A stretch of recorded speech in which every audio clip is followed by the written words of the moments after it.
To matters health. Now, normally condoms are known to prevent unwanted pregnancies and sexually transmitted diseases. But now these condoms are proved to prevent women from excessive bleeding after delivery. Our reporter Victor Muturi with more.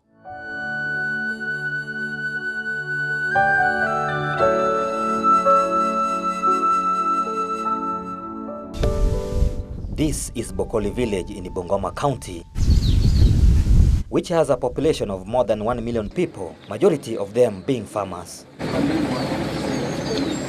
Transport is difficult in this area due to mountains, valleys, and poor roads. My mission here is to witness a new technique used to stop women from excessive bleeding after giving birth using a simple and affordable innovation. The ordinary condom is inflated and inserted in the birth canal and to the uterus to stop the bleeding. Meet Feni Mkwana, who is 17 years old and a mother of one, who escaped death by a whisker following bleeding after giving birth. Saa venye ilifika wakati wa kujifungua na tukaenda kwa daktari kulikuwa na mgomo.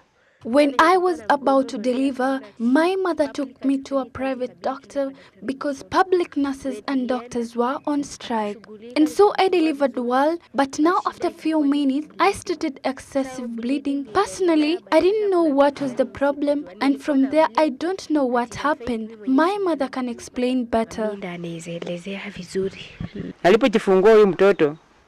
Few minutes after she delivered, she started shivering and bleeding severely. Since I was born, I have never seen that. Susan, Feni's mother, decided to seek further treatment for her daughter at Bokoli Hospital, which is located a few kilometers from their home. Mary Wekesa is the nurse who served Feni at Bokoli Hospital. Arriving at the hospital, the only nurse we found tried to attend to her. I saw the nurse inserting a balloon into her birth canal. I have never seen such kind of a method before. So the nurse pushed and pumped in water, and few hours later, the bleeding had stopped. If it were not for the nurse, my daughter wouldn't have been alive today.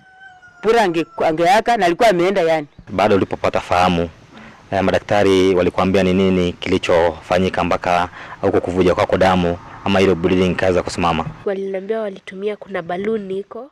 They told me they used a balloon to stop the bleeding and that I was the first one to use it in this region. They pumped water inside my uterus as the balloon expanded in the uterus, causing the bleeding to stop.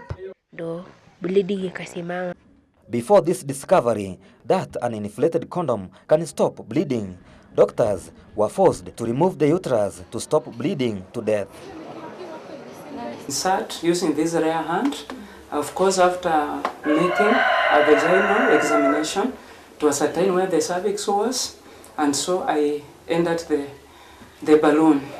So after fixing it until I realized I was meeting resistance, I inflated with 15 ml of water to balloon it to remain in position. So after that, I started putting the water using the 60 ml syringe one by one until when I reached 360, I met resistance. It reduced gradually, slowly by slowly, and up to about 1 hour, it had reduced completely. The World Health Organization postpartum hemorrhage report of the year 2012 indicates that postpartum hemorrhage affects approximately 2% of all women who give birth. The report further indicates that 1 in 4 women in the world die due to complications at childbirth. Kenya Demographic and Health Survey 2014 indicates that although Kenya's maternal mortality rate has reduced from over 590 in the 90s to 362 per 100,000 women in 2014, Kenya did not attain the Millennium Development Goals number 5 on maternal health by the end of the year 2015. However, Kenya is among the top 10 countries in the world with the highest burden of maternal mortality. This technique was introduced in Kenya for the first time in the year 2012 by Kisumu Medical and Education Trust in collaboration with Massachusetts Hospital in the United States of America. Put 300 to 500 mils of water. That should be enough for the uterus. But because we are not doing any measurement to the uterus, we are advised to push in water until you meet a resistance. Pressure in the uterine wall. So as you push, the balloon is getting bigger and touching the walls of the uterus so that we get the pressure I've been talking about. So the weight of the water will cause the pressure, and then the ligatures will constrict and bleeding will stop. So we are going to leave this in for a minimum of 6 hours and a maximum of 24 hours or even 36 hours. Despite condoms being well known for protection of sexually transmitted diseases and family planning, they are now helping to stop excessive bleeding in women after giving birth.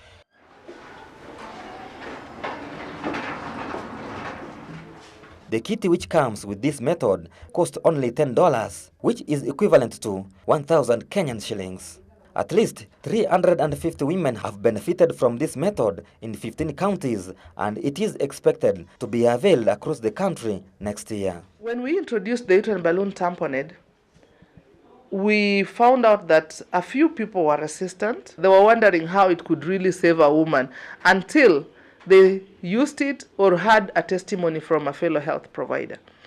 And we've not had very difficult time with the community, because normally the hemorrhage or the bleeding happens when the woman is in the facility and she's at the verge of death. According to Sustainable Development Goals, Kenya should ensure healthy lives and promote well-being of all at all ages by the year 2030. Only half of women in developing countries receive the recommended amount of health care they need. Almost 2,000 women die in Kenya every year due to excessive bleeding after birth. The uterine balloon Tamponade, it's a new discovery which is a relief to mothers.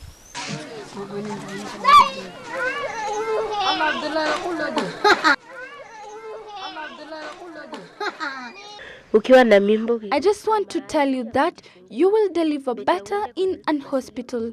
I would have been long forgotten if I delivered at home, because if we would have gone for local midwives, then I would have lost my life. wanasaidia wangeweza. Sasa nataka kuambia kwamba I want to tell all the women that when they feel any kind of pain, they should run to a nearby hospital, because bleeding cases have increased too much these days. bleeding ni nyingi saa hizi.